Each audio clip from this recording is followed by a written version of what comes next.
and the Lightning Thief first came out in 2005 and is by Rick Riordan, who is an amazing author. I seriously love the whole series, the next series, and the series after that. I did also like King Chronicles, but as a discussion for another day. So, Lightning Thief. We have 12-year-old Percy Jackson feeling like an outsider due to the ADHD and dyslexia. He bounces from school to school and constantly finds himself in trouble he can't quite explain, and gets labeled a problem child by his teachers. Ends up in a lot of alternative school environments. So he's at one of these schools and they take a field trip to the Met. Since they're in New York, what are we gonna do but go to the Met? Right. And Percy finds himself facing the strangest thing of all there. A mythological creature has been posing as his teacher, accuses him of being a thief, and attacks him. Percy survives the encounter, but is shocked when suddenly no one remembers his teacher. He returns to school, works hard in his classics class, which somehow makes sense to him. But unfortunately, he still finds himself leaving, where he had hoped to have a teacher who believed in him for once. He returns home for the summer to the mom he loves and who works hard to provide for her family. Her name is Sally, and she is amazing, like MVP of the series, let's be real. Okay. During this scene, we're getting a glance into another reason why he might be sent away. His stepfather Gabe's gambling and mistreatment of Sally. Mother and son leave for a short vacation, but their trip is cut short when Percy's school friend Grover bursts in, saying they're in danger. Sally rushes them off as Percy tries to get answers about his past and why she is sending him away again. They're attacked, and Percy's mother is lost in the battle.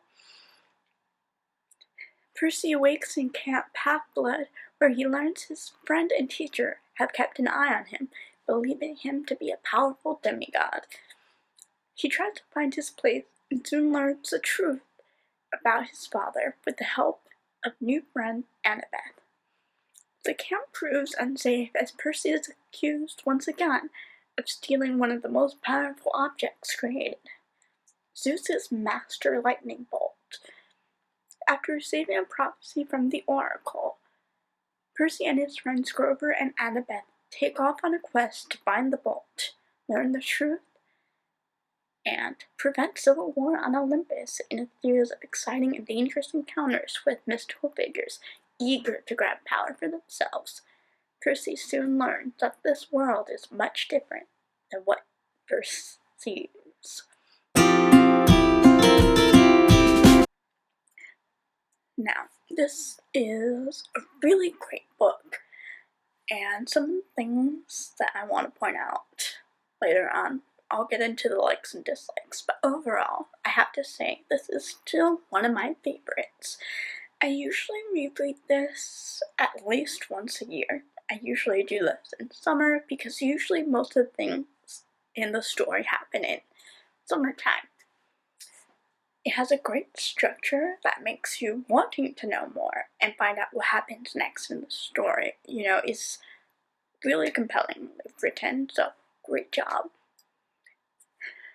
Another thing is the narrator in particular, Percy, is really humorous and relatable, but so are the rest of this very large cast we see, and they're very personable, and they're the type of people that you yourself can feel connected to. You can see little bits of yourself in all the kids, and they're people you would want to know if you were their age, or be like yourself. It has very well developed personalities and motivations. Like, these are very well fleshed out characters. They each have their own story, deep, complex personalities, and why they act the way they do makes a lot of sense the more you learn about them. And so I think that's really one of the best parts about this story. You know, you come for the humor, but you stay for the characters, let's be real. So, now let's get into some of those likes and dislikes about the book. So, some things I like about Lightning Thief are you don't need a background in mythology. It's great for all types. If you have a background, you can have this fun guessing game to figure out who characters are based on what you can remember of mythologies. And there's a lot of some more obscure stories, so it's not like you're gonna automatically know who everyone is, and it's a lot of fun to play that game of who's who. But at the same time, you are also given that nice introduction to some major players in mythology if you're a beginner. There's a lot of humor. Percy Jackson is very funny, along with the other characters. Their dialogue is very amusing, but since we're mainly in Percy's head, you know, we get more of his mind thoughts, and he's very sarcastic, which applies to my own type of humor. I do also really like a lot of the tradition and respect that's paid to classics and mythology. You know, you have a similar story arc, you have the hero's call, you have visiting the oracle to go on the quest, and you really get that nice throwback in a way. Another thing that's really great is it sort of opens your mind to that new perspective. You know, when you're reading mythology, you may not necessarily question the way the different players are thinking. You may not get how these demigods may feel very hopeless in a way, and that idea of separation and how they may not always get to rely on their parents, and there's sort of that disengagement, which allows for, in the story, a lot of characters to feel very hurt by what's happened to them, while at the same time you have the deities who may feel more frustrated at being told to stand back from your own kid's life when they want to be involved and help out.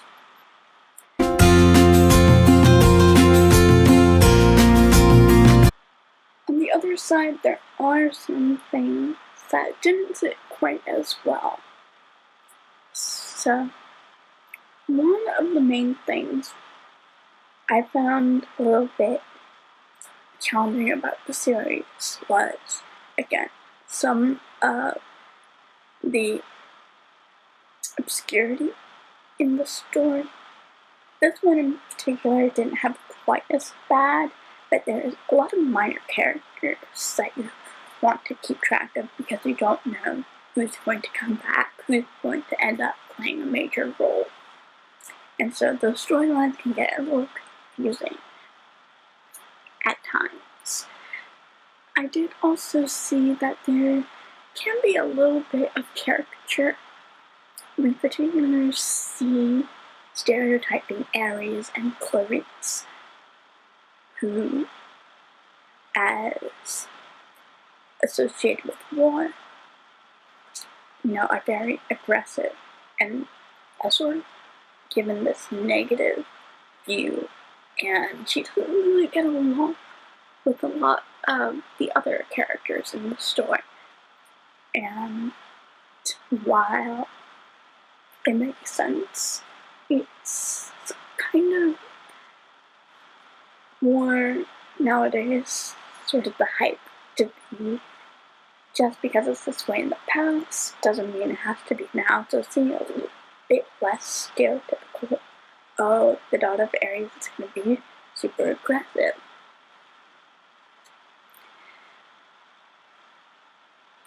And the third thing I didn't particularly sit well with,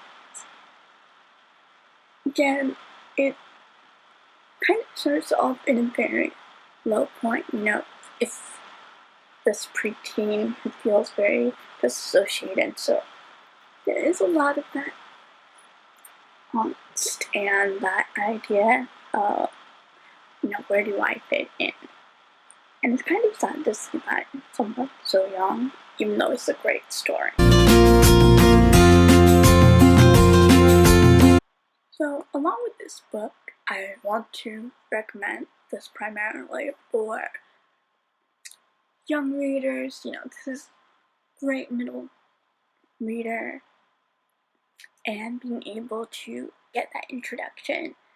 If you're older, it's a nice quick read, nothing too serious, but you still get a very rich story that's not going to take you forever to plow through.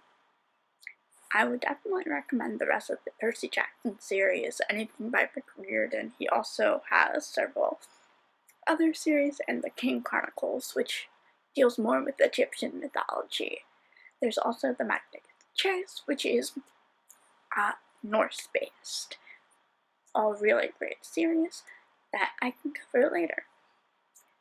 However, for those of you wanting a bit more of a challenge, 2 other books that I've read that I enjoy were Cersei and the Song of Achilles by Madeline Miller. These are also really great if you're interested in classics and mythology. It kind of gives you that first-hand perspective, similar to Percy Jackson, but this is more of the classical setting, which I like. Alright, thanks so much. I definitely hope that if you haven't already, get a chance to read these and find something you enjoy.